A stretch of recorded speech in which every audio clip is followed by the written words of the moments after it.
الحمد لله رب العالمين والعاقبة للمتقين والصلاة والسلام على سيد الأنبياء والمرسلين وعلى آله وأصحابه الطيبين الطاهرين أما بعد فأعوذ بالله من الشيطان الرجيم بسم الله الرحمن الرحيم ولا تهنوا ولا تحزنوا وأنتم الأعلون إن كنتم مؤمنين صدق الله العظيم غوث اعظم بمنے بے سرو ساما مدد قبلہ دین مدد کعبہ ایمان مدد انتظار کرم تست من عینی را اے خدا جو و خدا بین و خدا دا مدد بگردہ بے بلا افتاد کشتی ضعیفان و شکستہ رات و پشتی بحق کے خواجہ عثمان ہارون مدد کن یا معین الدین چشتی مدد کن یا معین الدین چشتی مدد کن یا معین الدین چشتی۔ منبر پر جلوگر عرش مقام سادات کرام علماء ذوی الاحترام حاضرین محفل السلام علیکم ورحمۃ اللہ وبرکاتہ۔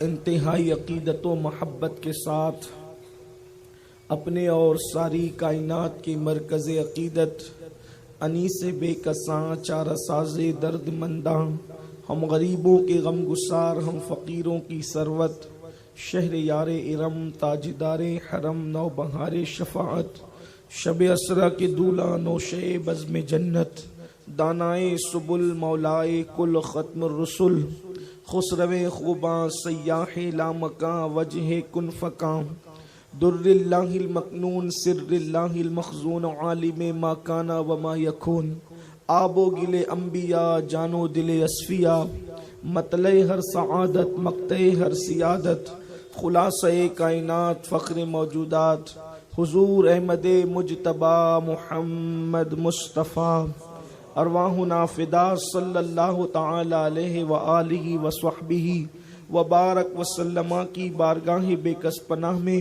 جس طریقے سے پڑھاؤں بلند آواز سے میرے ساتھ مل کر پڑھیں الصلاۃ والسلام علیک یا رسول اللہ الصلاۃ والسلام علیک یا نبی اللہ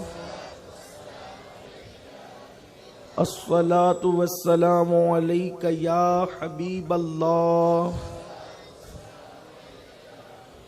وعلی آلک و اصحابک یا نور اللہ صلی اللہ تعالی علیہ وسلم۔ کوئی گل باقی رہے گا نہ چمن رہ جائے گا، کوئی گل باقی رہے گا نہ چمن رہ جائے گا، پر رسول اللہ کا دین حسن رہ جائے گا۔ اطلس و کم خواب کی پوشاک پر نازا نہ ہو، اس تنے بے جان پر خاکی کفن رہ جائے گا۔ ہم سفیرو باغ میں ہے کوئی دم کا چہچہا، ہم سفیرو باغ میں ہے کوئی دم کا چہچہا، بلبلیں اڑ جائیں گی سنا چمن رہ جائے گا۔ اور جو پڑھے گا صاحب لولاک کے اوپر درود، جو پڑھے گا صاحب لولاک کے اوپر درود، آگ سے محفوظ اس کا تن بدن رہ جائے گا، آگ سے محفوظ اس کا تن بدن رہ جائے گا۔ اور نام شاہانے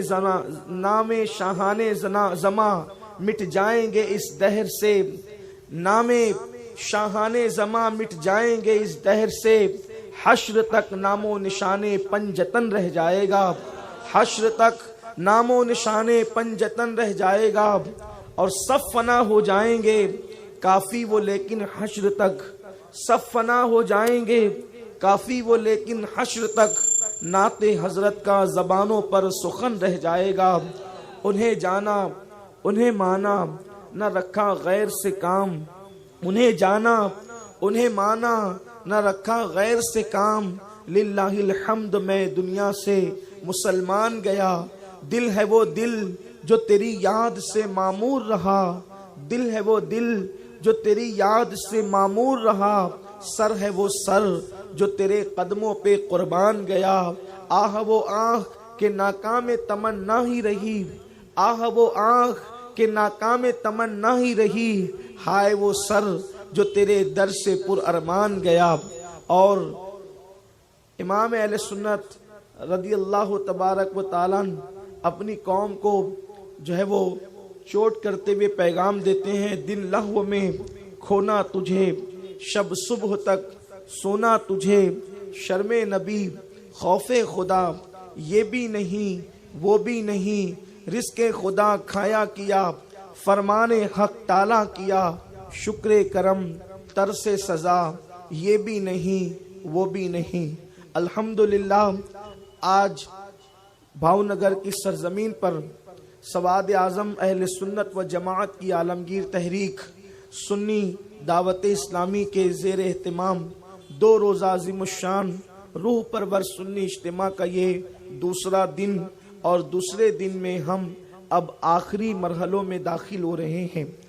جس عنوان کے تحت میرے احباب نے مجھے پابند کیا ہے، اسی مناسبت سے قرآن مقدس کی بڑی مشہور و معروف آیہ کریمہ کی تلاوت کرنے کا شرف حاصل کیا ہے۔ اس وقت امت مسلمہ جن مسائل سے دوچار ہے وہ ہماری نگاہوں سے پوشیدہ نہیں۔ الیکٹرانک میڈیا اور پرنٹ میڈیا پر آنے والی خبریں ہر دن مسلمانوں کو افسردہ کرتی ہے، مغموم کرتی ہے، غم زدہ کرتی ہے۔ مسلمان نوجوان چہرے پر مایوسی کی لکیریں، آنکھوں میں آنسو، بے چینی، بے قراری، اضطراب، ایک بے قراری کی کیفیت ہے، ایک اضطراب کی کیفیت ہے، ایک بے چینی کی کیفیت ہے، ایک نا امیدی کی کیفیت ہے۔ نا امیدی کے اس طوفان میں، بے چینیوں کے اس ماحول کے اندر یہ آیہ کریمہ مسلمانوں کو پکار کر امید بندھا رہی ہے۔ نا امید ہو جانا یہ مومنوں کا شیوا نہیں ہے، مایوس ہو جانا یہ مومنوں کا کام نہیں ہے۔ حالات بدلتے رہتے ہیں، حالات کی کیفیت موسموں کی طرح ہوتی ہے، حالات موسم کی طرح ہوتے ہیں۔ جیسے کوئی بھی موسم ہو، کتنا ہی سہانا موسم ہو، موسم ہر دن نہیں رہتا۔ اسی طریقے سے اللہ اکبر، اگر کوئی خزاں کا موسم ہو تو خزاں کا موسم بھی ہر وقت نہیں رہتا۔ خزاں بھی جانے کے لیے آتی ہے اور بہاریں بھی جانے کے لیے آتی ہے، البتہ انسان رہ جاتے ہیں۔ میرے پیارے آقا صلی اللہ علیہ وسلم کے پیارے دیوانوں، امت کے مفکرین، امت کے مدبرین، امت کے خطبہ، امت کے محررین، لکھنے والے، پڑھنے والے، تقریر کرنے والے، خطاب کرنے والے، فکر دینے والے، سب اس وقت بے چین اور بے قرار ہے۔ آخر قوم کو کیا پیغام دیا جائے تاکہ ان کے زخموں پہ مرہم رکھا جا سکے، ان کے زخموں پر جو ہے اللہ اکبر مرہم کا کام کیا جا وہ کر سکے۔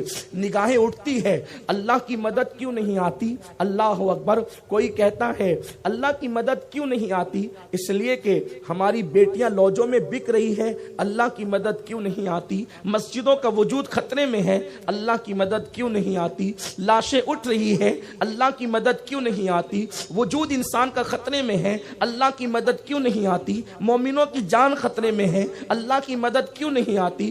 علم کا حال یہ ہے کہ مسلمانوں کی کیفیت علمی معاملے کے اندر اللہ اکبر جوتے اور چپل سینے والوں سے بھی بہت زیادہ پیچھے ہو چکی ہے۔ اللہ کی مدد کیوں نہیں آتی؟ مسلمان بھوکے مر رہے ہیں، اللہ کی مدد کیوں نہیں آتی؟ کیوں نہیں آتی اللہ کی نصرت؟ نگاہیں آسمان کی طرف اٹھتی ہے اور پھر زمین پر آ جاتی ہے۔ سوا لاکھ مرتبہ آیت کریمہ کا ورد کیا جا رہا ہے، اللہ کی مدد کیوں نہیں آتی؟ مزارات پر دعاؤں کی محفلیں سج رہی ہے، اللہ کی مدد کیوں نہیں آتی؟ کیوں نہیں نازل ہوتی آسمان سے مدد؟ جیسے بدر میں مدد آئی تھی اس وقت آج مدد کیوں نہیں آتی؟ احد میں جیسے مدد آئی تھی آج مدد کیوں نہیں آتی؟ خندق میں جیسے آندھی کی شکل میں مدد آئی تھی آج وہ مدد کیوں نہیں آتی؟ وہ آندھی کتنی خوبصورت آندھی تھی کہ مدینے والے محفوظ تھے اور باہر والوں کے گھوڑے بھی اڑ گئے تھے، ان کے خیمے بھی اڑ گئے تھے۔ وہ تاریخ پھر کیوں نہیں دہرائی جاتی؟ کہتے ہیں کہ تاریخ ہمیشہ اپنے آپ کو دہراتی ہے، لیکن اللہ کی مدد کیوں نہیں آتی؟ اللہ کی مدد کا انتظار یہ امت کر رہی ہے، اللہ کی مدد کا انتظار یہ قوم کر رہی ہے۔ اللہ کی مدد کیوں نہیں آتی؟ یاد رکھیں، اللہ کا کرم کل جو تھا وہ آج بھی ہے اور وہی کل بھی رہے گا۔ وہی جام ہے، وہی ساقی ہے، وہی میخانہ ہے، لیکن صرف بات اتنی ہے، اللہ کی مدد کیوں نہیں آتی؟ کسی میخار کی ضرورت ہے، جام وہی ہے، ساقی وہی ہے، میخانہ وہی ہے، مطلب پلانے والا بھی وہی ہے، پینے کی چیز بھی وہی ہے، جہاں پلایا جا رہا ہے وہ مقام بھی وہی ہے، صرف کوئی میخار چاہیے۔ ہم تو مائل بکرم ہے، کوئی سائل ہی نہیں، راہ دکھلائے کسے، راہ روے منزل ہی نہیں۔ اللہ کی مدد کیوں نہیں آتی؟ قرآن پھٹ رہے ہیں، اللہ کی مدد کیوں نہیں آتی؟ کتابیں جل رہی ہے، اللہ کی مدد کیوں نہیں آتی؟ گھروں سے دھوئیں اٹھ رہے ہیں، اللہ کی مدد کیوں نہیں آتی؟ یاد رکھنا، آیے کریمہ کے ختم سے صرف اللہ کی مدد نہیں آ سکتی، درود کے ورد سے صرف اللہ کی مدد نہیں آ سکتی، دعاؤں سے صرف اللہ کی مدد نہیں آ سکتی۔ اللہ کی مدد کے لیے کنڈیشن ہے، قرآن کہتا ہے وَلَا تَهِنُوا وَلَا تَحْزَنُوا وَأَنْتُمُ الْأَعْلَوْنَ إِن كُنتُم مُؤْمِنِينَ۔ آسمانوں کی طرف اللہ کی مدد کے انتظار میں نگاہیں اٹھا اٹھا کر حیرت سے تکنے والوں، خدا کی مدد اس وقت تک نہیں آئے گی جب تک تم مومن نہیں ہو جاؤ گے، جب تک تم مومن نہیں ہو جاؤ گے اس وقت تک اللہ کی مدد نہیں آئے گی۔ مومن ہو جاؤ، قرآن گارنٹی دے رہا ہے، 100% نہیں، کروڑوں فیصد گارنٹیاں۔ جہاں سجدہ ریز ہے وہاں قرآن کی گارنٹی اتنی مضبوط ہے۔ قرآن کہتا ہے وَلَا تَهِنُوا وَلَا تَحْزَنُوا، غم نہ کرنا، گھبرانا مت، مایوس مت ہونا، تم ہی سر بلند رہو گے، تم ہی کامیاب رہو گے، سر بلند تم ہی رہو گے، سر بلند تم ہی رہو گے، سر بلند تم ہی رہو گے۔ قرآن کی سر بلندی کا فلسفہ تو دیکھو، سر بلند تم ہی رہو گے۔ یزید کاٹ کر بھی سر نگو رہے گا، حسین کٹ کر بھی سر بلند رہے گا۔ سر بلند تم ہی رہو گے اگر تم مومن ہو، سر بلند تم رہو گے اگر تم مومن ہو۔ مومن کون ہے؟ وہ جو داڑیاں مڈا کر گٹروں میں پھینکے۔ مومن کون ہے؟ وہ جو نماز کے وقت بستروں میں سوتے پڑے رہے۔ مومن کون ہے؟ وہ جن کو دولت کی بنیاد پر اللہ دولت دے تو وہ زنا کے اڈوں پر دولت خرچ کرے، وہ مومن ہے۔ ان کو مومن کہلانے کا حق ہے۔ جن کے سود کے کاروبار ہوں، جن کی نگاہیں بہکی بہکی ہو، جن کے دماغ کے اندر وسوسات اور خیالات کا جو ہے گندگی کا پلاؤ پکتا ہو، وہ مومن ہے۔ نہ جن کی نگاہیں مسلمان ہیں، نہ جن کی فکر مسلمان ہے، نہ جن کی سوچ مسلمان ہے، نہ جن کا تدبر مسلمان ہے، نہ جن کے منصوبے مسلمان ہیں۔ اقبال کہتے ہیں زبان سے کہہ لیا لا الہ تو کیا حاصل، دل و نگاہ مسلمان نہیں تو کچھ بھی نہیں۔ لباس کو مسلمان بنانے والوں، چہروں کو مسلمان بنانے والوں، سروں کو مسلمان بنانے والوں مومن نہیں ہو سکتے جب تک نگاہ اور دل کو مسلمان نہ کر لو، جب تک دل و نگاہ کو مسلمان نہ کر لو۔ جو نگاہیں چلتی ہوئی عورتوں کو یوں تکتی ہے جیسے بلی چھچڑے کو تکتی ہے، اس قوم کو مومن کہلانے کا حق کیا ہے؟ واللہ میں کافر بھی نہیں کہوں گا، اس لیے کہ ہمیں اس کا بھی لحاظ ہے، ویسے بھی میں کوئی مفتی نہیں ہوں، ایک فقیر ہوں صوفیاء کے در کا، اور فتویٰ لگانا اپنا کام نہیں ہے، لیکن اتنا ضرور کہوں گا اس قوم کو مومن کہلانے کا حق کیا ہے جو نرم نرم گدوں پر لیٹ کر اپنی راتوں کو غزلیں سن کر کے گزارتے ہیں، اپنی راتوں کو گانے سن کر گزارتے ہیں، جنہوں نے اپنے بیٹوں کی سر کے بالوں کو کٹوایا تو مصطفیٰ جان رحمت کی سنت کے مطابق نہیں بلکہ نچنیا زانی ہیروں کی طرح ایک باپ انگلی پکڑ کر اپنے ننھے سے بچے کو حجام کی دکان پہ لے جاتا ہے اور کہتا ہے ذرا اس کی کٹنگ ایسے کر دو جیسے فلاں ہیرو کی تھی، تو اپنے بچے کو خود بگاڑ رہا ہے، اور جب تیرا بچہ تجھے لات مار کر بڑھاپے میں باہر کرتا ہے، اس وقت تجھے اسلام کی تعلیم سوچتی ہے، اس وقت تجھے مذہب نظر آتا ہے۔ یاد رکھنا اول بھی مذہب ہے اور آخر بھی مذہب ہے۔ مرنے کے بعد مذہب کی طرف لوٹنے کی بجائے جیتے جی اپنے مذہب کی طرف لوٹنا ہوگا۔ وَأَنْتُمُ الْعَالَوْنَ إِن كُنْتُم مُؤْمِنِينَ، تم ہی مومن، تم ہی کامیاب ہو، تم ہی کامران ہو، تم ہی سربلند ہو اگر تم مومن ہو۔ یاد رکھنا وہ قوم اپنا کیا کر سکتی ہے، دنیا کی وہ قومیں اپنا کیا بگاڑ سکتی ہے جن کے پاس اللہ اس سمد نہیں ہے، وہ سمد وحدہ لا شریک، جن کا خدا نہ ہو۔ اللہ اکبر، اللہ ہمارا رب ہے، ان کا خدا نہیں ہے، انہوں نے تو خدا کسی اور کو مان لیا ہے اور اللہ سے رشتہ توڑ لیا ہے۔ اتنا طاقتور رب، اتنا طاقت والا رب جو پتھروں سے پھول پیدا کرتا ہے۔ کبھی سوچا اپنے اللہ کی طاقت؟ اپنے کو مت دیکھو، اپنے کو مت دیکھو، اپنے بازوؤں کو مت دیکھو، اس کی طاقت کو دیکھو۔ اللہ کی طاقت کتنی بڑی ہے۔ دیکھو زمین کتنی مضبوط ہے، تھوڑا تصور کرنا، زمین کتنی مضبوط ہے، زمین کتنی مضبوط ہے۔ زمین اگر امین القادری اپنے پیر سے زمین کھودنا چاہیں تو پیر زخمی ہو جائے گا، لیکن زمین خود نہیں سکتی۔ مگر اللہ جب کسی مردہ دانے کی تائید کر دیتا ہے، اللہ جب کسی مردہ دانے کی مدد کر دیتا ہے تو اس مردہ دانے میں کتنی طاقت پیدا ہوتی ہے کہ اتنی مضبوط زمین کو وہ چیر دیتا ہے دانا۔ آپ نہیں دیکھتے روزانہ جو ننھی ننھی کوپلیں زمین کو پھاڑ کر کے نکلتی ہے، وہ کس کی طاقت ہے؟ پیر اس کو پھاڑ نہ سکے زمین کو، اتنا ننھا سا دانا جو چٹکیوں میں مسلا جا سکتا ہے، اس نے زمین کو کیوں پھاڑا؟ پتا چلا دانے کی طاقت نہیں تھی، وہ قدرت کی حمایت تھی۔ اگر قدرت مردہ دانے کی حمایت کر دے تو وہ زمین کو پھاڑ سکتا ہے۔ اگر قدرت اپنے بندوں کی حمایت کرے، ان کی مدد کرے تو کتنی بڑی سے بڑی طاقتیں سرنگو ہو سکتی ہے، سربا سجود ہو سکتی ہے۔ شرط یہ ہے ان کنتم مومنین، تم مومن ہو جاؤ۔ بہت طویل گفتگو نہیں کرنا اس لیے کہ مغرب کا وقت قریب ہے۔ آئیے مومن کون ہے اب اس کو قرآن ہی کی روشنی میں طے کر لیتے ہیں۔ مومن کون ہے؟ اللہ اکبر۔ کسی نے کہا یہ کرو تو مومن، وہ کرو تو مومن، وہ کرو تو مومن۔ آئیے قرآن سے پوچھتے ہیں مومن کون ہے، اور پھر وہ مومن جن کو قدرت نے کامیاب مومن کہا ہے۔ صرف مومن نہیں بلکہ کامیاب مومن۔ اب قرآن سورہ توبہ کے اندر ان مومنوں کی 9 صفتوں کو گناتا ہے۔ جتنی وقت میں گنجائش ہے گفتگو اتنی رہے گی، توجہ کے ساتھ سننا میرے آقا صلی اللہ علیہ وسلم کے دیوانوں۔ قرآن مومنوں کی صفت گناتا ہے۔ کیا گناتا ہے؟ آئیے، بلکہ مومنوں کی صفت جو ہے وہ 11 گنائی جاتی ہے، بعد میں ایک ساتھ 9 آئی ہے اور اوپر جو ہے وہ 2 ہے۔ قرآن کہتا ہے ان اللہ اشترى من المؤمنین انفسهم واموالهم بان لهم الجنہ یقاتلون فی سبیل اللہ فیقتلون ویقتلون۔ 2 صفت، فیقتلون ویقتلون، وعدا علیہ حقا فی التوراۃ والانجیل والقرآن۔ اللہ اکبر۔ انداز تو دیکھیں قرآن کا، قرآن مقدس کا لہجہ تو دیکھیں۔ قرآن کہتا ہے بے شک، قرآن یوں بھی بات کہہ دے تو اس میں کوئی شک نہیں ہے، جب وہ بے شک کہہ کر کہے تو پھر بات ہی کیا ہے۔ اللہ نے مومنوں کی جان کو، ان کے مال کو جنت کے بدلے خرید لیا ہے۔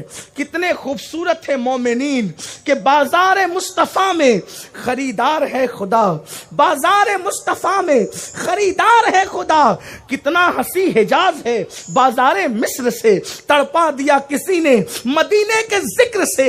آزاد ہو گیا ہوں دو عالم کی فکر سے، جب سے ملا ہے دامن آل رسول کا بے فکر ہو گیا ہوں شفاعت کی فکر سے۔ جب سے ملا ہے دامن آل رسول کا بے فکر ہو گیا ہوں شفاعت کی فکر سے۔ کہ اور بازار مصطفیٰ میں خریدار ہے خدا۔ مومنوں، نچنیوں کی نقل کرنے والوں، زانیوں کی نقل کرنے والوں، شرابیوں کی نقل کرنے والوں، جاہلوں کی، مشرکوں کی نقل کرنے والوں، اپنی عظمت کو جانو، اپنی حیثیت کو پہچانو۔ ہر بازار میں بکنے والے کیسے ہیں، بیچنے والے کیسے ہیں؟ یہ حجاز کا بازار مصطفیٰ ہے جہاں مومن بکتا ہے، بیچنے والے مصطفیٰ جان رحمت ہے اور خریدنے والا خدا بند قدوس ہے۔ اور دنیا کا کوئی سکہ خریدا نہیں جو مومن کو خرید سکے، بلکہ اللہ اس کی بولی لگاتا ہے جنت کے بدلے خرید لیا ہے، جنت کے بدلے۔ اپنی عظمت کا اندازہ کرو، کتنے بڑے وی آئی پی ہو تم، زنا کے لیے پیدا نہیں ہوئے ہو، مصطفیٰ کریم کے ہاتھ بیچ رہے ہیں۔ اللہ اللہ، نبی نے کہا کھوٹی چیز نہ بیچو، نبی نے فرمایا صلی اللہ علیہ وسلم کھوٹی چیز، تو حضور کھوٹی چیز کیسے بیچیں گے؟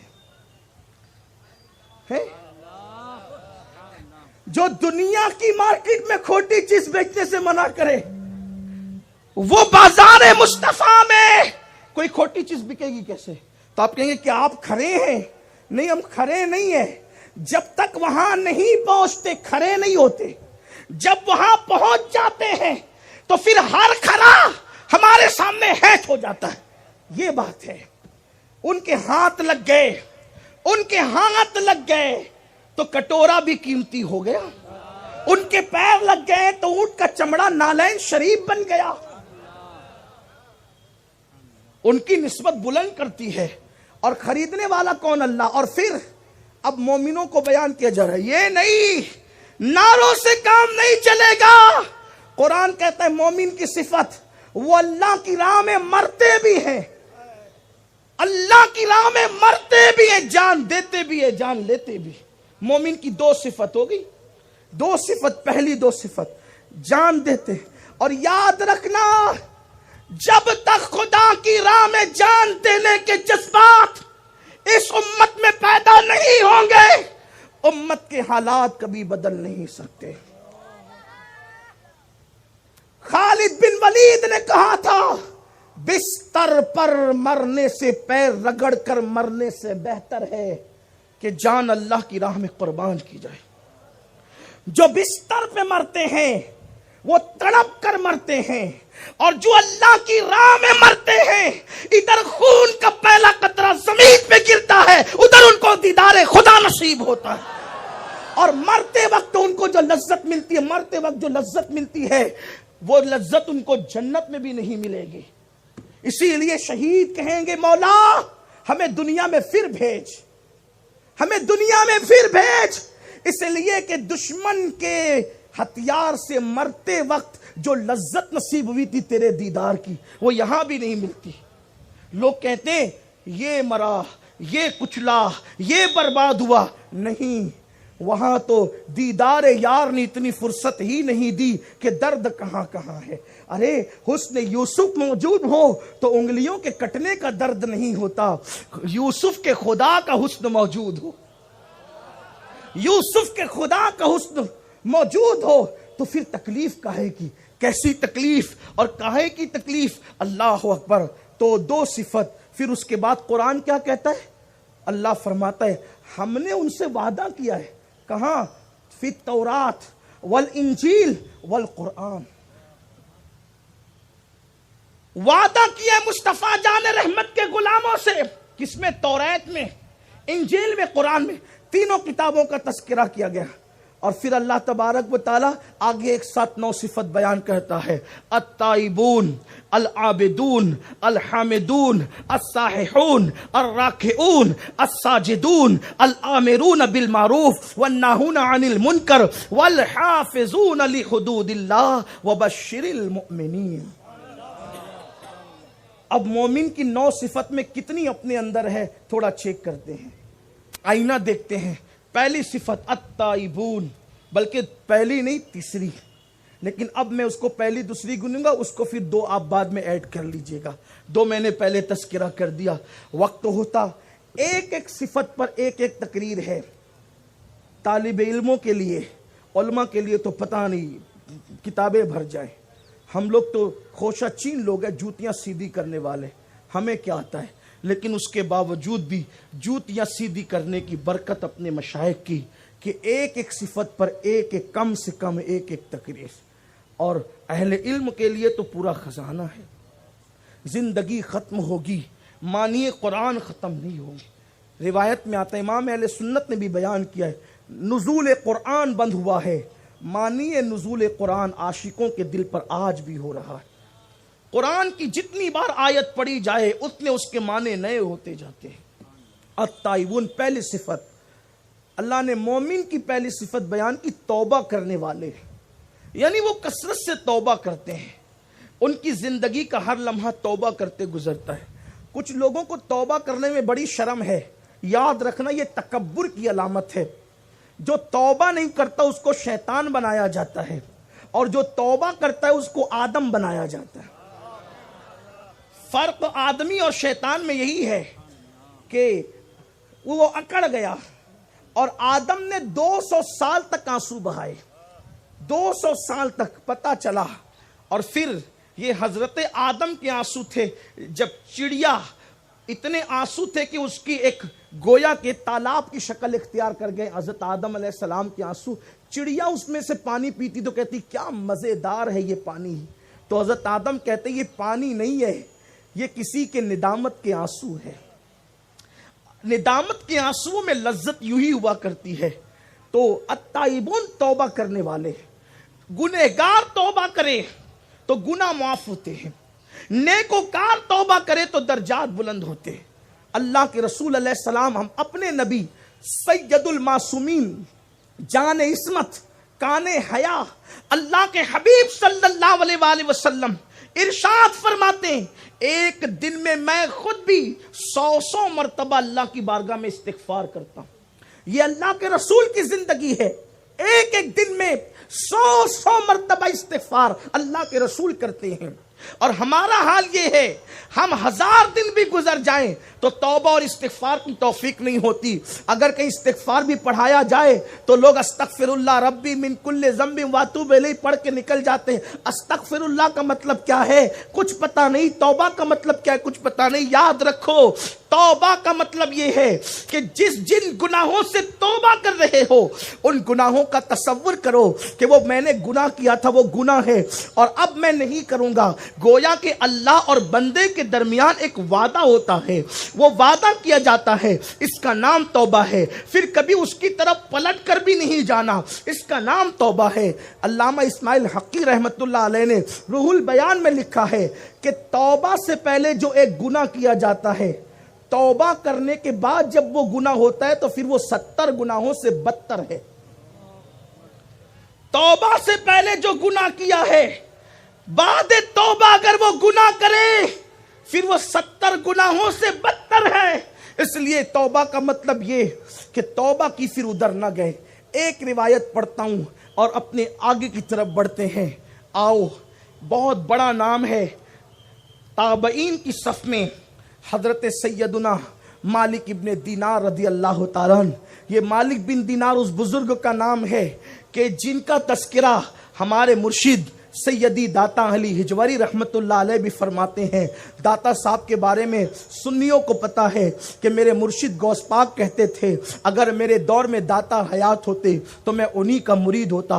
ہاں، وہی داتا جس کے بارے میں میرے غریب نواز نے کہا ہندوستان کی سرزمین قیامت تک کے غریب نواز کے احسان تلے دبی رہے گی۔ ابھی میرے خواجہ کا عرس بھی آنے والا ہے، ہزاروں عاشقوں کے قافلے صوبے اجمیر روانہ ہونے والے، اجمیر شریف روانہ ہونے والے ہیں، اور پھر اللہ اللہ گلی گلی نگر نگر دھوم ہوگی میرے چشتی دولہا کی اور غریب نواز کی۔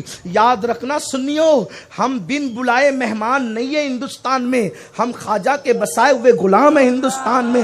میرے پیارے آقا علیہ السلام کے پیارے دیوانوں، اللہ اکبر، اندازہ کریں عطائے رسول عند الولی سرکار غریب نواز رضی اللہ تعالیٰ جس داتا کے لیے فرمائے گنج بخش فیض عالم مظہر نور خدا، گنج بخش فیض عالم مظہر نور خدا، ناقصارہ پیر کامل کاملارہ رہنما۔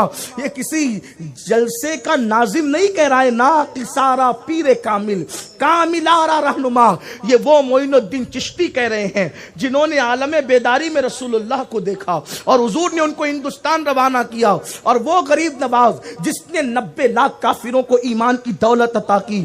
اللہ اکبر، گنج بخش فیض عالم مظہر نور خدا، گنج نقش فیض عالم مظہر نور خدا ناقصارا پیر کامل کاملارا رہنما. وہ داتا صاحب نے حضرت مالک بن دینار کی زندگی لکھی ہے اپنی کتابوں کے اندر. وہ مالک بن دینار، ان کی زندگی میں توبہ کے بڑے خوبصورت خوبصورت واقعات ہیں، کہیں اجمال ہے کہیں تفصیل ہے، لیکن آئیے ایک چھوٹا سا وہ ان کی زندگی کا واقعہ جنہوں نے ان کی زندگی کو بدل دیا تھا. حضرت خواجہ مالک بن دینار فرماتے ہیں، وہ خود کہتے ہیں، وہ فرماتے ہیں کہ میں بہت گنہگار تھا، عیش اور عشرت میں گانے باجے تماشوں میں ڈوبا ہوا تھا. فرماتے ہیں کہ میں شراب کا اتنا عادی تھا. غور فرمائیں، دور تابعین کی بات ہے. مالک بن دینار فرماتے ہیں کہ میں شراب کا اتنا عادی تھا. اس کو ابن حجر مکی نے اپنی کتاب میں لکھا ہے، جہاں سے میں پڑھ رہا ہوں ابن حجر مکی نے لکھا ہے. اللہ اکبر. پیارے آقا علیہ السلام کے پیارے دیوانوں، مالک بن دینار فرماتے ہیں شراب کا اتنا عادی تھا کہ شب برات میں بھی میں شراب پینے سے نہیں چکتا تھا. حالانکہ آپ اندازہ کر سکتے ہیں ہمارے یہاں وہ لوگ جو شراب پیتے ہیں کم از کم رمضان شریف میں شب برات میں لوگ شراب نہیں پیتے، اتنا احتیاط تو لوگ کرتے ہیں. لیکن حضرت مالک بن دینار فرماتے ہیں میں دین سے اتنا دور تھا کہ میں شب برات میں بھی شراب پیتا تھا، اور میں شب برات میں شراب پی کر نشے میں دھت ہو کر کے سویا پڑا تھا. ایسے میں نے خواب دیکھا.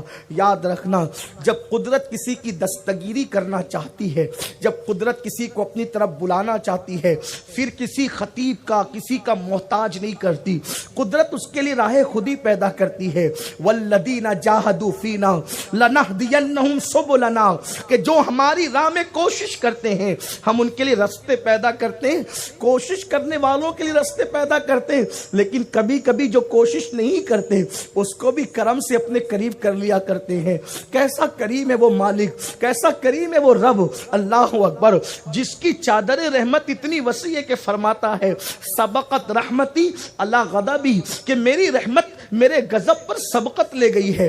اللہ اکبر. اور پھر امت محمدیہ کے لیے تو ایک خاص چھوٹ ہے جس کو کہتے نا اپنی زبان میں، وہاں کے لیے نہیں کہہ رہا ہوں، ملانا مت، صرف سمجھانے کے لیے، وی آئی پی کوٹا آپ جس کو کہتے ہیں نا، امت محمدیہ کے لیے ایسی خصوصی رعایت ہے کہ اللہ نے جب موسیٰ کی قوم کی حالات دکھائے تو کہا لکھ قلم. عیسیٰ علیہ السلام کی قوم کی حالات دکھائے تو کہا لکھ قلم. اس کے حالات اس کے حالات پورے حالات لکھوائے. اور جب باری آئی محبوب کی امت کی تو فرمایا اکتب یا قلم، قلم لکھ. قلم نے کہا کیا لکھوں؟ کہا محمد اور ان کی قوم کے حالات لکھو. تو جیسے نام محمد سنا تو ہیبت سے قلم پھٹ گیا، لکھ نہ سکا. پھر قدرت نے اس کو جوڑ دیا، پھر کہا لکھ قلم. مولا لکھو کیا؟ ارشاد ہوا لکھ دے محبوب کی امت گنہگار ہے اور میں غفار ہوں. یہ خصوصیت ہے امت محمدیہ کی. امت محبوب گنہگار ہے. ڈر تھا کہ عصیاں کی سزا اب ہو گیا روز جزا، بھی ان کی رحمت نے صدا، یہ بھی نہیں وہ بھی نہیں. مالک بن دینار کہتے ہیں کہ میں شراب میں ڈوبا ہوا شب برات میں، برات کی رات سویا ہوا تھا. میری ایک بچی، بہت خوبصورت بچی جس کا انتقال ہو گیا تھا، انتقال کر گئی تھی وہ پہلے کچھ دنوں پہلے، اور میں شب برات میں سویا تھا. میری آنکھ لگی، دل کی آنکھیں کھلی تو میں نے کیا دیکھا کہ میدان محشر ہے، حشر کا میدان ہے. اور حشر کے میدان میں دیکھا کہ میں کھڑا ہوا ہوں، لوگوں کا حساب کتاب ہو رہا ہے، میں کھڑا ہوا ہوں. پیچھے سے ایک بھیانک اژدہا میرے پیچھے آتا ہے اور میں دوڑتے بھاگتے جاتا ہوں. سامنے سے ایک بالکل کمزور سے بزرگ، بہت خوبصورت، بہت سفید چمکدار کپڑوں میں وہ آتے ہیں. میں کہتا ہوں بابا مجھے بچا لو. تو انہوں نے کہا کہ مالک میں اس اژدہے سے مقابلے کی طاقت نہیں رکھتا، اس لیے تجھے نہیں بچا سکتا. مالک بن دینار کہتے ہیں میں بھاگا، بھاگتے بھاگتے ایک پہاڑ تھا اور وہاں پر آگ جل رہی تھی، وہ کھائی تھی. میں نے سوچا اس میں چھلانگ لگا دوں. غیب سے آواز آئی تو ان میں سے نہیں ہے، واپس جا. تو ان میں سے نہیں ہے، واپس جا. مالک بن دینار کہتے ہیں میں واپس پلٹا تو میری فوت شدہ بیٹی نے میرا ہاتھ پکڑا. میری فوت شدہ بیٹی نے میرا ہاتھ پکڑا اور ہاتھ پکڑا تو اشارہ کیا، وہ اژدھا بھاگ گیا۔ اور پھر میں نے کہا بیٹی یہ کیا ہے اور تو یہاں کیا ہے؟ تو کہنے لگی ابا مسلمانوں کے بچے جہاں انتقال کرتے ہیں تو ان کو یہاں اس طرح سے جنت کے باغ میں رکھا جاتا ہے اور وہ اپنے ماں باپ کے لیے انتظار کرتے ہیں، ماں باپ آئیں گے تو بخشش کرائیں گے، ماں باپ آئیں گے تو ان کو جنت میں لے جائیں گے۔ پیارے ابا جی آپ دیکھتے نہیں وہ جو اژدہا تھا، اژدہا وہ آپ کے برے اعمال تھے، اعمال برے کر کر کے آپ نے اس کو کتنا مضبوط کر دیا۔ کہا پھر وہ کون بزرگ تھے؟ کہا وہ آپ کی نیکیاں تھی اتنی کمزور، وہ آپ کو بچا نہیں سکی آپ کی بلاؤں سے۔ کہا وہ کیا تھا؟ کہا وہ جہنم تھا۔ پھر بیٹی نے باپ کا ہاتھ پکڑ کے کہا ابا جان وہ وقت نہیں آیا کہ آپ توبہ کر کے اللہ کی طرف پلٹ جائیں، وہ وقت نہیں آئے کہ آپ توبہ کر کے اللہ کی طرف پلٹ جائیں۔ بس خواب میں انہوں نے کہا بیٹی وہ وقت آ گیا کہ تیرا باپ توبہ کر کے اللہ کی طرف پلٹ جائے۔ آنکھ کھلی، اس خواب کی لذت تھی۔ اور پھر مالک بن دینار اٹھے اور اٹھنے کے بعد سوچا کہاں جاؤں، کس کے ہاتھ پہ توبہ کروں؟ تو حضرت سیدنا خیر التابعین سید التابعین حضرت سیدنا امام حسن بصری کی خانقاہ میں گئے اور ان کے ہاتھ پر سچی توبہ کی، اور اللہ نے پھر مالک بن دینار کو جو مرتبے عطا کیے وہ آپ کی نگاہوں کے سامنے ہے۔ اللہ کسی دن موقع دے تو پوری تقریر، پوری گفتگو ایک حضرت مالک بن دینار رضی اللہ تعالیٰ کی زندگی پر کی جا سکتی ہے، اس کے لیے وہ دن کبھی اللہ عطا کرے تو ہم بات کریں گے۔ یہ توبہ کرنے والوں کی فضیلت کیسے تھے؟ شب برات میں بھی شراب پی، کوئی گناہ نہیں چھوڑا، اللہ نے کیا بنایا، کیا شان عطا کی؟ التائبون، توبہ کرنے والے۔ مومن کی پہلی صفت توبہ کرو، کثرت سے توبہ کرو۔ کثرت سے توبہ کرنے کی برکت یہ ہے، ابھی توبہ کی استغفر اللہ، معاف کر دیے گئے۔ پھر کبھی گناہ کیا نہیں، گناہ ہو گیا، پھر استغفر اللہ، پھر معاف کر دیے گئے۔ جو اللہ رب العزت کا وعدہ ہے، محبوب جب تک تمہاری امت استغفار کرتی رہے گی ہم ان پر کبھی عذاب نازل نہیں کریں گے۔ استغفار کرتے رہو، 100 مرتبہ تو فجر میں پڑھ لو، شام کو پڑھ لو، پڑھتے رہو استغفار۔ حدیث پاک کا مفہوم ہے جو 100 بار استغفار پڑھے گا اللہ اس کو ایسی جگہ سے روزی عطا کرے گا جہاں اس کا گمان بھی نہیں جائے گا۔ جو کثرت سے توبہ کرے اللہ اس کو فرما بردار اولاد دے گا، اس کی کھیتی میں کبھی قید سالی نہیں آئے گی، اور وہ جہاں موجود رہے گا وہاں بارش کبھی روکی نہیں جائے گی۔ التائبون پہلی صفت مومنوں کی، توبہ کرنے والے۔ التائبون العابدون دوسری صفت عبادت کرنے والے۔ پتا چلا مومن، جو مومن ہوگا اس کی صفت ہے عبادت۔ جو ہفتے ہفتے بھر مسجد نہیں جاتے، ذرا سوچیں اس آیت کے آئینے میں۔ العابدون مومن کی دوسری صفت عبادت کرنے والے۔ اچھا عبادت صرف نماز کو نہیں کہتے، بلکہ عبادت کی تعریف حضرت عبداللہ ابن عباس نے فرمایا، عبادت اس کا نام ہے اللہ رب العزت کی رضا کے لیے، اللہ کی رضا کے لیے جو بھی جائز کام کیا جاتا ہے اس کو عبادت کہتے ہیں۔ اس کا مطلب پتا چلا نماز عبادت نہیں ہے اس وقت تک جب تک اللہ کی رضا کے لیے نہ ہو، اور کھانا بھی عبادت ہے اگر اللہ کی رضا کے لیے۔ اب پتا چلا عبادت جو کام خدا کو راضی کرنے کے لیے کیا جائے وہ عبادت ہے، اللہ کی رضا کے لیے جو کام کیا جائے عبادت ہے۔ اور ابن عباس دوسری بات بیان کرتے ہیں، عبادت کا دوسرا مفہوم یہ ہے کہ بندہ کہیں بھی ہو اس تصور کے ساتھ رہے کہ اللہ دیکھ رہا ہے، پھر وہ بیٹھے تو بھی عبادت، وہ کھڑے ہو تو بھی عبادت، وہ لیٹے تو بھی عبادت، وہ بولے تو بھی عبادت۔ اس تصور کے ساتھ جینا، اس تصور کے ساتھ سونا، اس تصور کے ساتھ اٹھنا کہ اللہ دیکھ رہا ہے، بس یہ عبادت ہے۔ بلکہ وہ حدیث جبریل اس میں بھی یہی ہے، ان تعبد اللہ کأنک تراہ فإن لم تکن تراہ فإنہ یراک، کہ اس طرح عبادت کر کے تو اللہ کو دیکھ رہا ہے۔ یہاں صرف نماز کا ذکر نہیں ہے، عبادت کا ذکر ہے۔ اور عبادت ہر اس کام کو جائز کام کو کہتے ہیں جو اللہ کے لیے کیا جائے. تو اب پتا چلا کہ مومن کے 24 گھنٹے اس طرح گزرے گویا وہ خدا کو دیکھ رہا ہے. اور یہ منزل نصیب نہیں ہوتی تو پھر یہ منزل کہ وہ تمہیں دیکھ رہا ہے اور وہ تو تمہیں دیکھ ہی رہا ہے. اب بتاؤ جب 24 گھنٹے سونے سے لے کے سونے تک جو اس تصور کے ساتھ اٹھے گا, ہاتھ دھوئے گا, چلے گا, بیٹھے گا, بولے گا کہ اللہ دیکھ رہا ہے, اللہ دیکھ رہا ہے, اللہ دیکھ رہا ہے, وہ گالی کیوں دے گا؟ وہ بیوی کو مارے گا کیوں؟ وہ بچوں کی حق تلفی کیوں کرے گا؟ وہ پڑوسی کو ستائے گا کیوں؟ وہ حرام کیوں کھائے گا؟ وہ کسی پہ ظلم کیوں کرے گا؟ وہ جھوٹ کیوں بولے گا؟ وہ کسی کے ساتھ وعدہ خلافی کیوں کرے گا؟ وہ گانے کیوں سنے گا؟ وہ میوزک کیوں سنے گا؟ اللہ دیکھ رہا ہے, اللہ دیکھ رہا ہے, اللہ دیکھ رہا ہے. اور نماز اس کے لیے بیٹری چارج کرنے کا کام کرتی ہے. 5 وقت کی یہ جو نماز ہے یہ بیٹری چارج کرنے کا کام کرتی ہے. دیکھو اس کی حکمت دیکھو. آپ تصور کرو کہ ظہر سے عصر تک کا فاصلہ زیادہ تھا, اس لیے 12 پڑھوائی کے تاکہ بیٹری زیادہ چارج ہو. ٹھیک. پھر عصر سے مغرب تک کا کم فاصلہ تھا, 8 پڑھوائی. پھر اس کے بعد مغرب سے عشاء کا بھی کم فاصلہ تھا, 7 پڑھوائی. پھر عشاء سے فجر تک کا فاصلہ زیادہ تھا, 17 پڑھوا دی.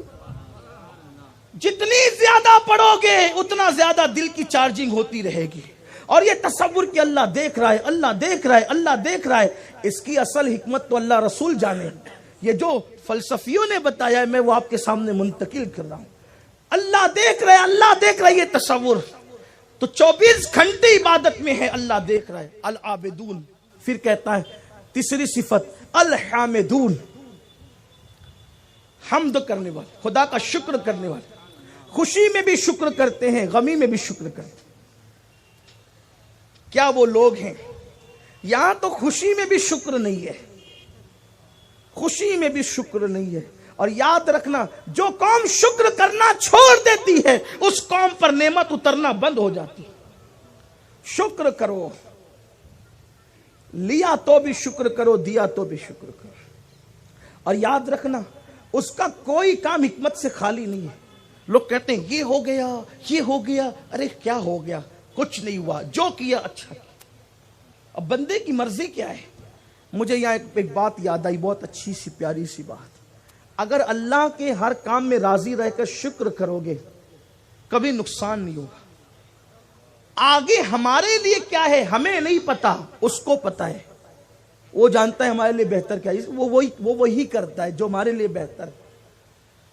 ہمیں مار ڈالتا ہے نا تو بھی ہمارے لیے مرنا بہتر تھا تو موت دیتا ہے.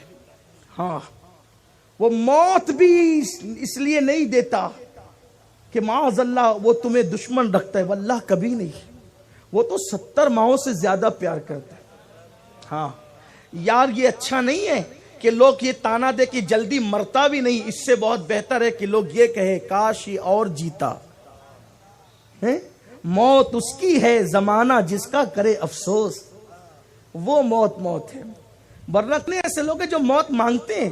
اسی لیے اللہ کے رسول دعا کرتے تھے, اللہ مجھے اس سے پہلے تو دنیا سے اٹھا.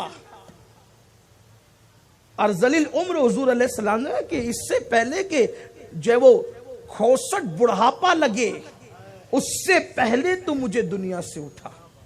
66 بڑھاپے سے بچا, جس میں حالانکہ اللہ نے محبوب سے وعدہ کیا تھا یہ دعا تعلیم امت کے لیے ہے.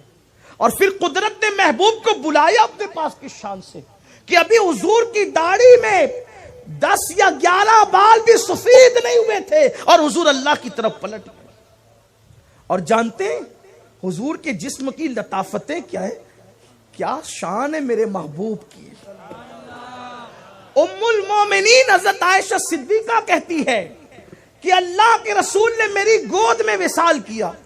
حضور کا وصال میری گود میں ہوا, لیکن جب حضور کا وصال میری گود میں ہوا تو میں نے ایسی خوشبو سونگی روح کے جاتے وقت کہ ایسی خوشبو میں نے پوری زندگی میں پھر کبھی نہیں سونگی, نہ اس سے پہلے نہ اس کے بعد. اور فرماتی ہے یہ حضور کے روح نکلنے کی برکت تھی میرے گود میں کہ کئی دن تک نہ مجھے پیشاب کی حاجت ہوئی, نہ پاخانے کی حاجت ہوئی. کئی دنوں تک کہ کبھی میرا وضو ہی نہیں ٹوٹا. میں حیران ہوں کہ مصطفیٰ جان رحمت جس کی گود میں خدا سے ملاقات کرے کئی دن تک اس کو وضو کی حاجت نہ ہو تو خود مصطفیٰ جان رحمت کی شان کا حال کیا ہوگا؟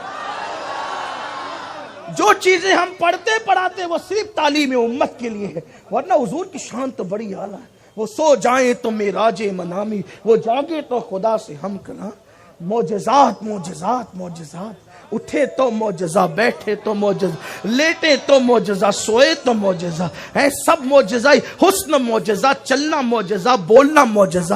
کیا انداز تکلم ہے، کیا انداز تبسم ہے، کیا انداز آنکھ کھولنے کا ہے، کیا انداز آنکھ بند کرنے کا ہے۔ اسی کو تو میرے امام کہتے ہیں اللہ کی سر تا بقدم شان ہے، یہ انسان نہیں انسان، وہ انسان ہے یہ۔ قرآن تو ایمان بتاتا ہے انہیں، ایمان یہ کہتا ہے میری جان ہے۔ اللہ 70 ماؤں سے زیادہ پیار کرتا ہے، وہ اپنے بندوں کے ساتھ کچھ برا نہیں کرتا، وہ ظلم سے پاک ہے، اچھا کرتا ہے۔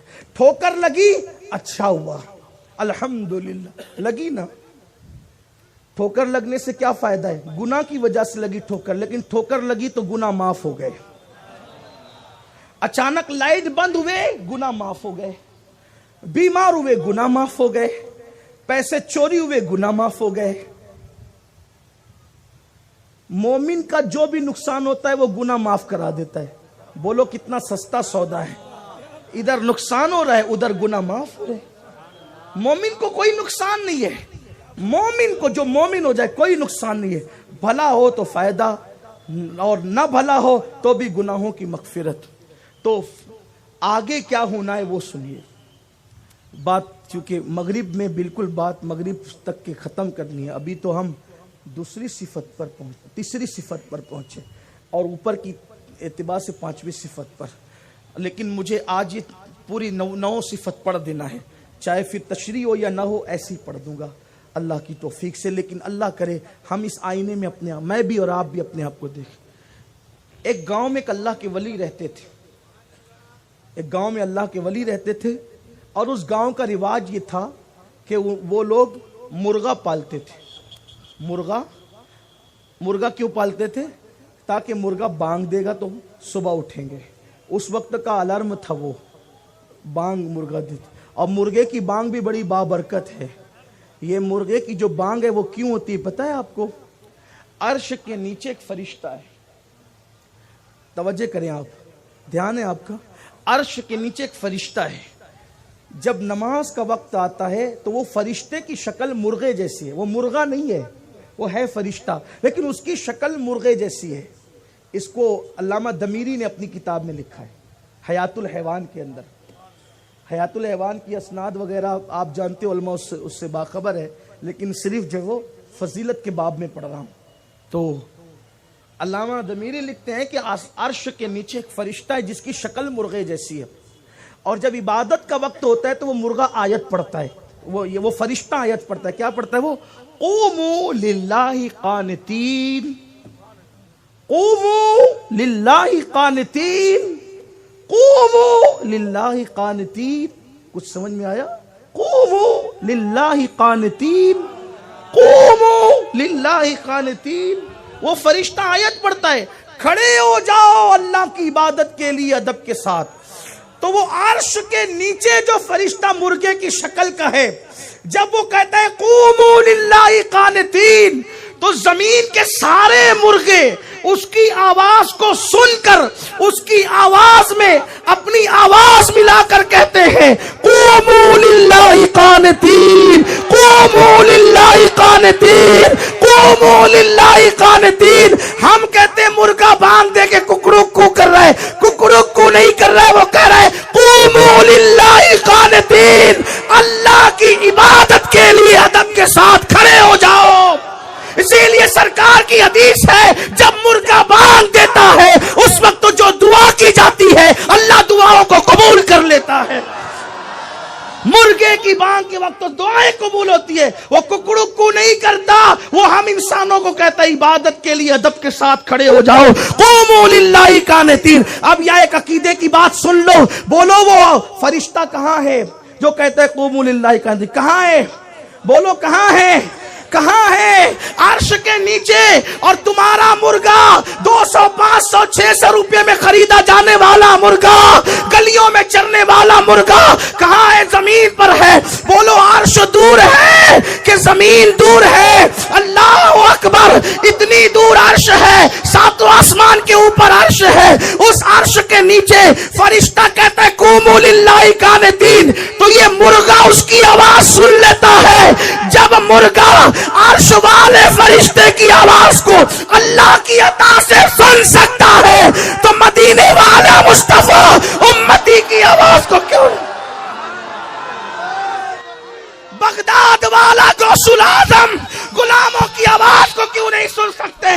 اجمیر والے خواجہ، لاہور والے داتا، دلی والے محبوب الہی، کلیئر والے شامل پاک ہماری صداؤں کو کیوں نہیں سن سکتے؟ نعرہ تکبیر، نعرہ رسالت، ایک نعرہ حیدری، پیچھے والے ایک نعرہ حیدری.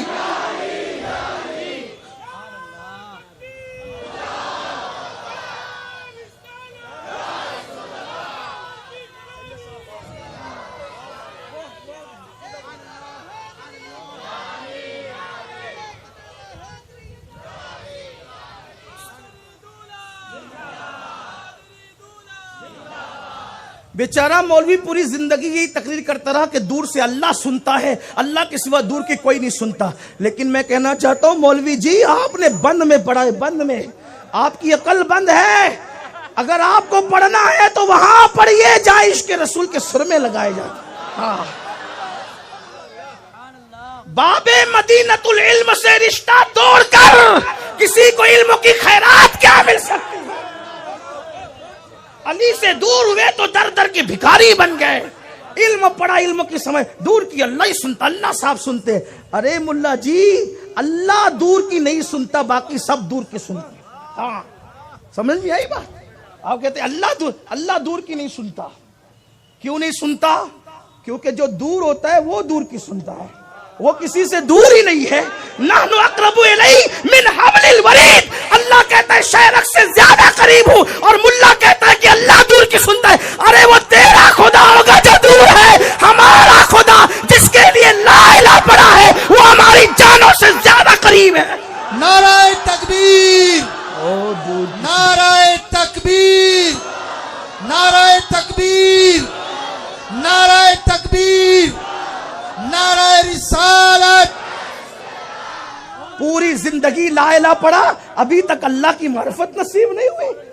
تجھے نہیں پتا معرفت خدا ڈائریکٹ نصیب نہیں ہوتی جب تک اس کے دوستوں سے رابطہ نہ ہو جائے. یہ سنیوں کا مقدر ہے کہ عبد القادر جیلانی جیسا اللہ کا دوست بھی ہماری جماعت میں ہے، اور معین الدین اجمیری جیسا اللہ کا دوست بھی ہماری جماعت میں ہے. ہمارے دین کی حقانیت کے یہ دونوں شاہد ہیں، معین الدین اجمیری، محی الدین جیلانی. نعرہ تکبیر، نعرہ رسالت.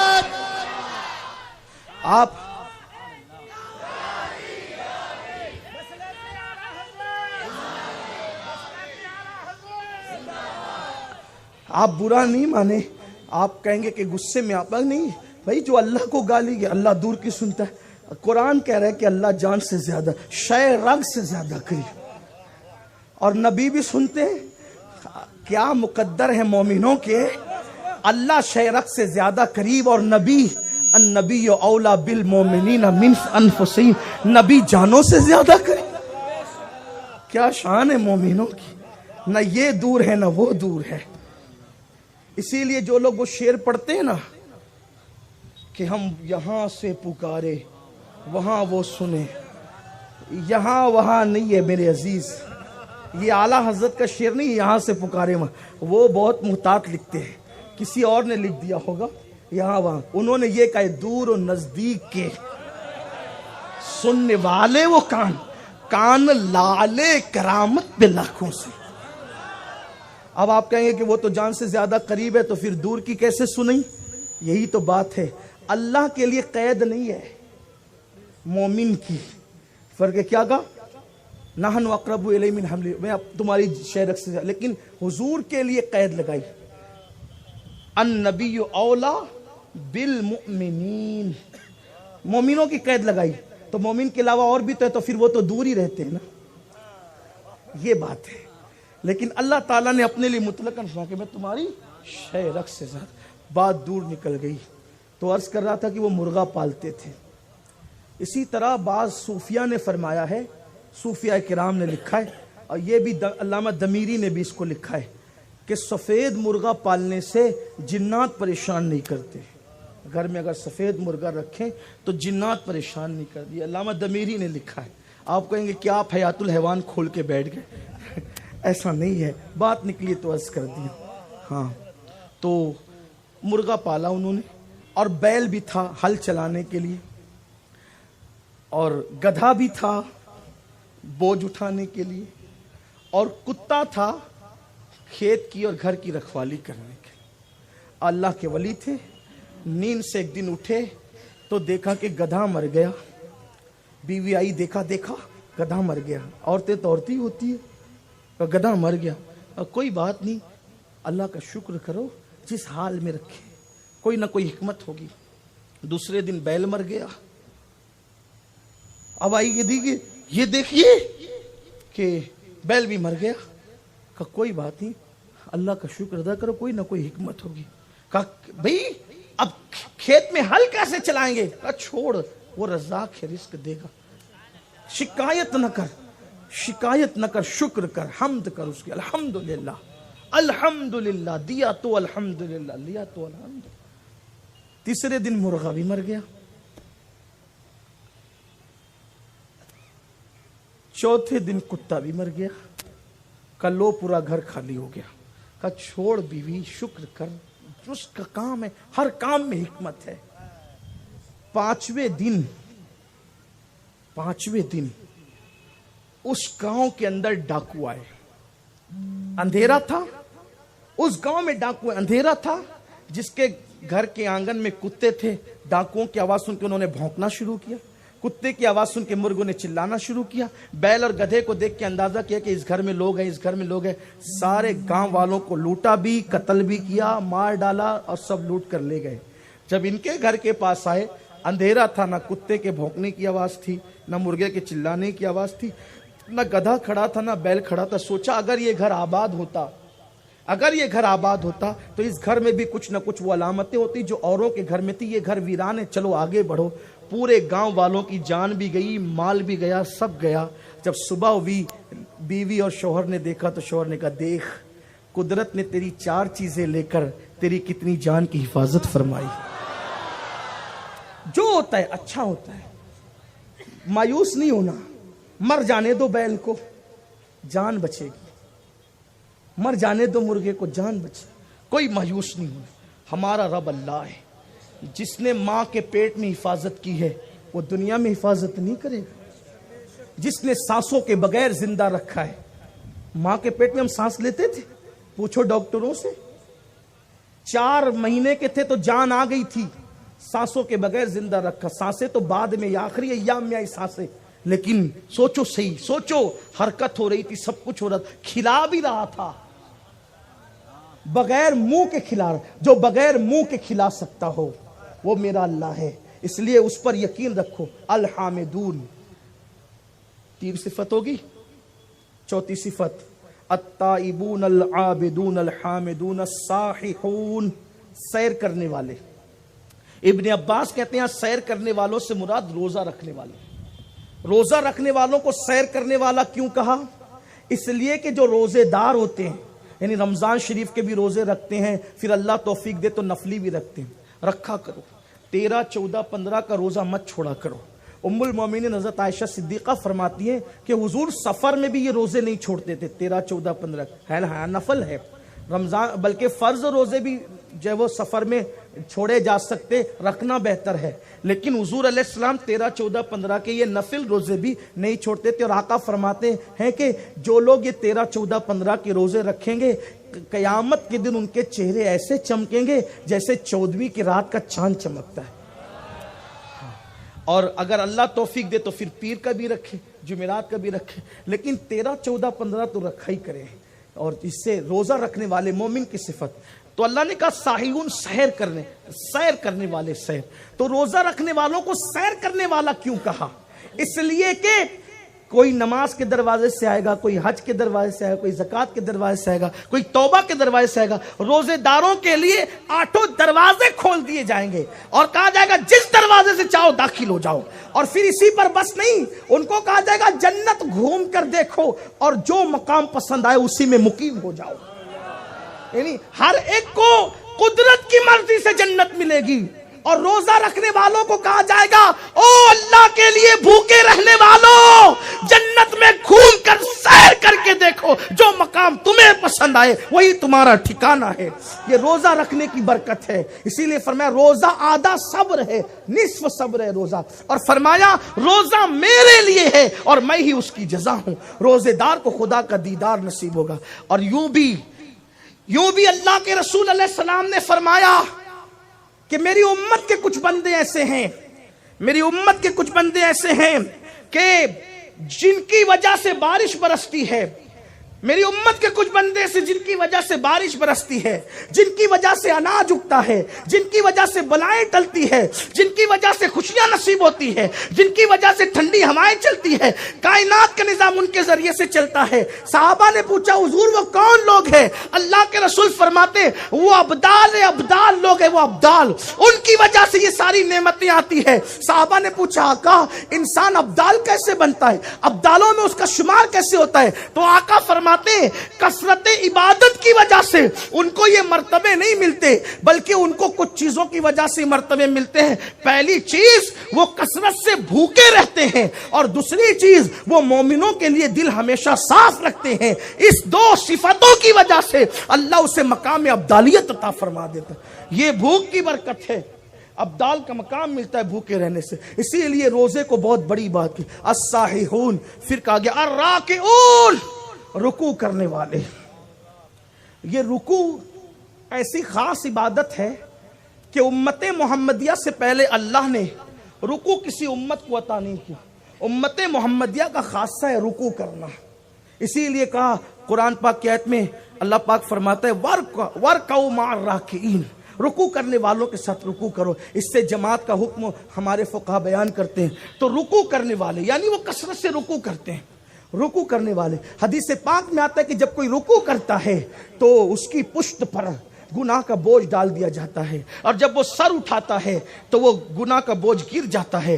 فرشتے پھر اس کے سر پہ ڈالنا چاہتے ہیں۔ اللہ فرماتا ہے ایک بار گر گیا تو مجھے حیا آتی ہے، اب دوبارہ اس پر پھر ڈال دیا جائے۔ فرشتوں میں نے اس کو گناہ سے پاک کر دیا۔ پھر کہتا ہے الساجدون، سجدہ کرنے والے۔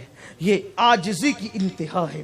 جب کوئی بندہ سجدہ کرتا ہے تو اللہ اور بندے کے درمیان سے سارے حجابات اٹھا لیے جاتے ہیں۔ الساجدون، سجدہ کرنے والے۔ اس پر تفصیل نہیں کرتا، وقت ہو گیا۔ الآمرون بالمعروف، نیکی کا حکم دینے والے۔ نیکی کا حکم، یہ کرو یہ کرو یہ کرو۔ جو ہے یہ صفت ہے، 7ویں صفت، الآمرون بالمعروف، کہ نیکی کا حکم دینے والے۔ خود نماز پڑھتے ہو، بچوں کو نماز پڑھے، پڑوسیوں کو نماز پڑھے، بیوی کو کہو نماز پڑھے، بہنوں کو کہو نماز پڑھے، نیکی کرو، نیکی کرنے کا حکم دو۔ پھر کہا والناہون عن المنکر، اور برائی سے روکنے والے۔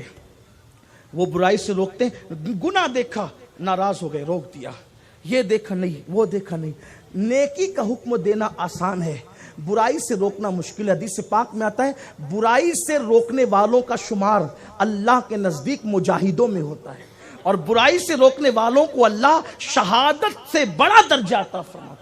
جو مقام شہیدوں کا ہے اس سے بڑا درجہ امر بالمعروف نہیں انل منکر کرنے والوں کا ہے۔ اس لیے آج لوگ کوئی برائی سے روکتے نہیں۔ میرے آقا علیہ السلام فرماتے ہیں جب میری امت امر بالمعروف یعنی نیکی کا حکم دینا اور نہیں انل منکر برائی سے روکنا، جب یہ دونوں چیزوں سے رک جائے گی تو وہ قرآن کی برکتوں سے محروم کر دی جائے گی، ان پر ظالم حکمراں مسلط کر دیے جائیں گے، اور پھر ان کے نیک لوگ دعا کریں گے تو اللہ ان کے نیکوں کی دعا بھی قبول نہیں فرمائے گا۔ آج دیکھو لوگ نیکی کا حکم بھی نہیں دے رہے ہیں, برائی سے روک بھی نہیں رہے ہیں. حالت یہ ہو گئی ہے, دیکھا کہ معاذ اللہ کوئی زنا کر رہا ہے, لوگ کہتے ہیں چھوڑ یار اپنا نماز روزہ کرو, کسی کے کیا کرنا, کسی کا سود کا کاروبار چل رہا ہے, چھوڑ یار ہمیں کیا کرنا, معاذ اللہ کوئی شراب پی رہا ہے, ہمیں کیا کرنا, کسی کے نکاح کے اندر دو بہنیں ایک ساتھ جمع ہو گئی, جبکہ قرآن کہتا ہے دو بہنوں کو ایک ساتھ جمع مت کرو, لیکن کوئی کچھ نہیں کر رہا ہے, اس لیے لوگ دلیر ہوتے جا رہے گناہ پر. یاد رکھنا مسلمانوں, مومن کی شان یہ ہے, ایمان کا پہلا درجہ یہ سب سے بڑا درجہ کہ برائی دیکھو تو طاقت سے روکو, طاقت سے نہیں روک سکتے تو زبان سے روکو, زبان سے نہیں روک سکتے کم سے کم دل میں تو برا جانو, اور جو دل میں برا جانے یہ کمزور ایمان کی علامت ہے. بتاؤ جن کا ایمان کمزور ہو گیا ہو اور جو دل میں بھی برا نہیں جانتے اس کا انجام کیا ہوگا. مسلمانوں کا حال یہ ہے, لوگوں کو دیکھ رہے قبروں پہ سجدہ کرتے ہوئے, ہمت نہیں ہے, بولیں گے پتہ نہیں اپنا کیا ہوگا کیا ہوگا. قبروں پہ سجدہ کرنا کل بھی حرام تھا, آج بھی حرام ہے, قیامت تک حرام رہے گا. جب میرے آقا نے اپنی ذات کو سجدہ کرنے کی اجازت نہیں دی تو پھر تمہیں کس نے اجازت دی اس بدعت کی قبروں پر سجدہ کرنے کی؟ ہاں چوکھٹ ضرور چوم سکتے ہیں, چادر ضرور چوم سکتے ہیں, مزار مقدس بھی چوم سکتے ہیں, لیکن قبروں پہ سجدہ کرنے کی اجازت نہیں. عورتیں قبروں پر معاذ اللہ کپڑے کے گھوڑے لا کے چڑھا رہی ہے, چاندی کے گھوڑے لا کے چڑھا رہی ہے کوئی روکنے والا؟ معاذ اللہ مسلمانوں کا حال یہ ہو گیا ہے, لاکھوں لاکھ روپے چندہ کر کے بزرگان دن کے عرس کے موقع پر قوالن اور قوال کو بلا کر کے ان کا مقابلہ کروایا جاتا ہے. وہ نچنیاں آتی ہے اور مقابلے ہوتے ہیں, شہوت بھرے اشعار پڑے جاتے ہیں. کوئی ان کے خلاف احتجاج کی آواز بلند کرنے والا؟ میرے پیارے آقا علیہ السلام کے پیارے دیوانوں, قوم کی بیٹیاں برقع پہن کر سگنلوں پہ بھیک مانگ رہی ہے کوئی کھڑے ہونے والا کہ ان کا ہاتھ پکڑ کر روک دے کہ جس ولی نے پوری زندگی شریعت مطہرہ کی روشنی میں گزاری ہے اس کے مدار پر کسی نچنیا کو پڑھنے کی اجازت نہیں دی جائے گی.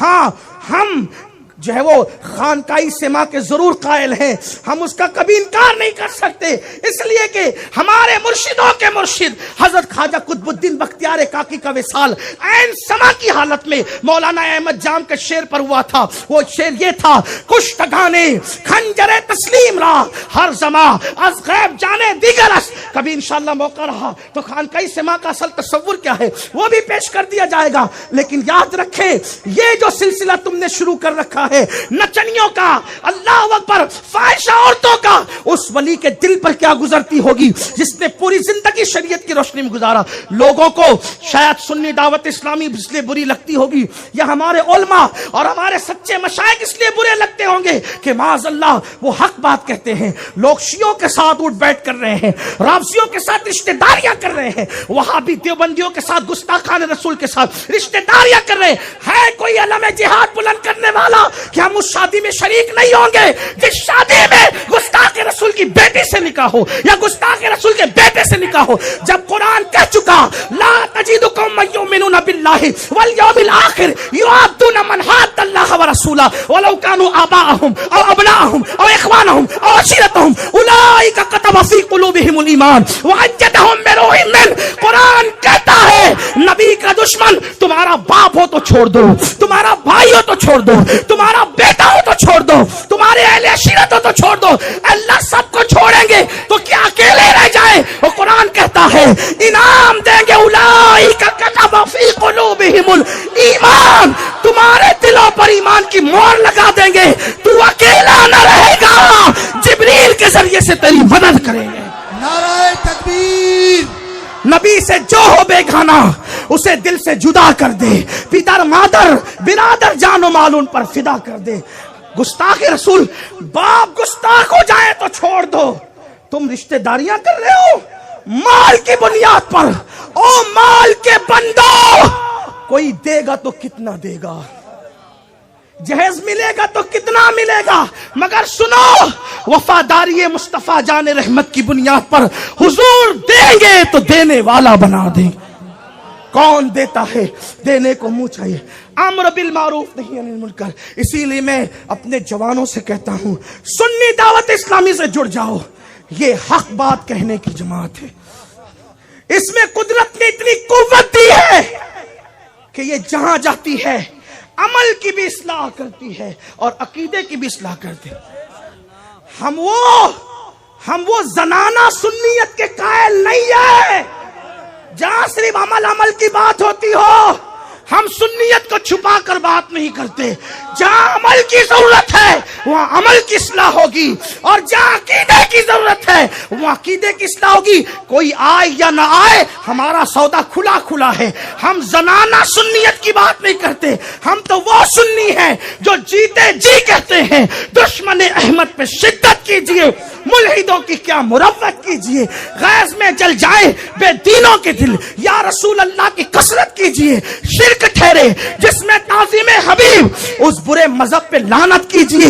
کیجئے چرچا، کیجئے چرچا، کیجئے چرچا انہی کا صبح و شام جانے کافی پر قیامت کیجئے.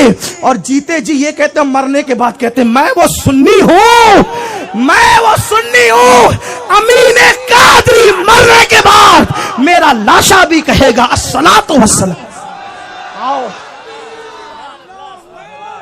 یہ کیا سنیت ہے، یہ کیا سنیت ہے کہ رابضیوں سے ساز باز بھی کرو، رشتہ داری بھی کرو، اور وہاں بھی گستاخ رسول کے ساتھ اٹھک بیٹھک بھی کرو، پھر کہو کہ ہم سنی ہیں. حضور کو منہ دکھانا ہے. سارے جھگڑے آپس کے ہو سکتے ہیں، مسلک کا جھگڑا صرف محبت رسول کی بنیاد پر ہے، صرف عشق رسول کی بنیاد پر ہے. جو مسلک میں پکا نہیں ہے وہ ایمان میں پکا نہیں ہو سکتا. لوگ کہتے ہیں کیا مسلک کی بات کرتے ہیں، نماز روزے کی بات کرو. پہلی جنگ مسلک کی کربلا کے میدان میں ہوئی ہے.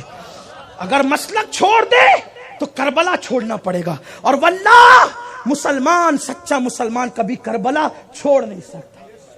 مسلک کے لیے کربلا ہوا ہے، پہلی جنگ مسلک، اسی لیے مسلک نہیں چھوڑا جائے. مسلک ہی تو نجات ہے. لوگ کہتے ہیں مسلک کو بالائے طاق رکھ کے بات کرو. وہ تیرا مسلک ہوگا جو طاق میں رکھا جاتا ہے، ہمارا مسلک سراخوں پہ رکھ کے ہم آتے ہیں. ہم بالائے وہ طاق میں رکھنے والے مسلک تمہارے، ہم سراخوں پہ رکھ کر آتے ہیں مسلک کو. اور انشاءاللہ اس مسلک کو کفن میں بھی لے جائیں گے. لحد میں عشق رخ شہ کا داغ لے کے چلے، اندھیری رات سنی تھی چراغ لے کے چلے، اور جنا بنے گی محبان چار یار کی قبر جو اپنے سینوں میں یہ چار باغ لے کے چلے. اور کہتے ہیں بڑے مزے میں کہتے ہیں جنا بنے گی کس کی؟ چار یار کی. گھال میل والوں کی نہیں، چار یار والوں. چار یار کو جو آج تو کہتے ابو بکر تو ایسے تھے اور عمر تو ہے. تیری اوقات دیکھ، تو ابو بکر صدیق پہ بات کرے گا، تو عمر ابن خطاب پہ بات کرے گا جس کو رسول اللہ نے اپنے قدموں میں سلایا ہو. امام زین العابدین سے کسی نے پوچھا ابو بکر صدیق کا مرتبہ حضور کی بارگاہ میں کیا ہے؟ تو امام زین العابدین کہتے جو کل تھا وہ آج ہے، جو آج ہے وہ کل تھا. مظلوم کربلا سید سجاد میرا امام کیا کہہ رہے ہیں؟ جو آج ہے وہ کل تھا، جو کل ہے وہ آج ہے. مطلب کیا؟ آج جیسے سب سے زیادہ قریب ہے ویسے کل بھی وہ سب سے زیادہ قریب تھے. اسی لیے پیر نصیر الدین نصیر کا یہ شعر بہت خوبصورت لگتا ہے. وہ کہتے نام آتے ہی ابو بکر عمر کا لب پر، نام آتے ہی ابو بکر عمر کا لب پر کیوں بگڑتا ہے؟ او بگڑے لے تو کیوں بگڑتا ہے؟ او بگڑے ہوئے تو کیوں بگڑتا؟ نام آتے ہی ابو بکر عمر کا لب پر کیوں بگڑتا ہے؟ وہ پہلو میں سلائے ہوئے ہیں. 70,000 فرشتے صبح آتے شام تک، شام آتے صبح تک. رسول اللہ کے مزار پہ رہتے تو کیا ابو بکر صدیق کے مزار پہ نہیں رہتے؟ وہ مزار میں فرق کتنا ہے؟ میرے امام کہتے ہیں محبوب رب اکبر ہے اس سبزہ قبہ میں، پہلو میں جلوہ گاہ عتیق و عمر کی. لیکن اتنا بھی کہہ دوں آپ سے، لوگ قیامت کے بعد جنت میں جائیں گے. توجہ آپ کی، لوگ حاجی قیامت کے بعد، نمازی قیامت کے بعد، ولی قیامت کے بعد، سب قیامت. ابو بکر عمر ابھی بھی جنت میں ہے. جب ماں کے قدموں میں جنت ہے تو نبی کے قدموں میں کیا ہے؟ اور پھر حدیث ہے ماں بینا بیتی و ممبری روضۃ من ریاض الجنہ، کہ میرے گھر اور میری ممبر کے درمیان کی جگہ جنت کی کیاری میں. اس میں تو کسی مسلک کا اختلاف بھی نہیں ہے. تو گھر اور جنت کے بیچ کی جگہ جنت کی کیاری ہے. تو حضور کا گھر کیا ہے؟ وہ آج بھی نبی کے گھر میں جن کو تم گالیاں دے رہے ہو، جنہیں سیاہ ستہ بولنا نہیں آتا، جنہیں قرآن پڑھنا نہیں آتا، وہ صحابہ پہ، اور پھر کہتے ہیں ہم علی والے ہیں۔ نادان علی والا کبھی صدیق کا گستاخ نہیں ہو سکتا، کیونکہ مولا علی نے 2.5 سال تک صدیق اکبر کے پیچھے نماز پڑھی، یہ بات ہے۔ اور مولائے کائنات کرم اللہ تعالی وجہہ الکریم کہتے ہیں حضور نے مجھ سے کہا کہ تو جس کو چٹھی دے گا وہ جنت میں جائے گا، لیکن ابو بکر کے دشمن کو کبھی چٹھی مت دینا۔ یہ ہے اپنا مسلک۔ تو پھر قرآن کہتا ہے والحافظون لحدود اللہ، اور جو اللہ کی حدوں کی حفاظت کرتے ہیں، وبشر المومنین، ان کے لیے خوشخبری ہے، وہ کامیاب مومن ہے۔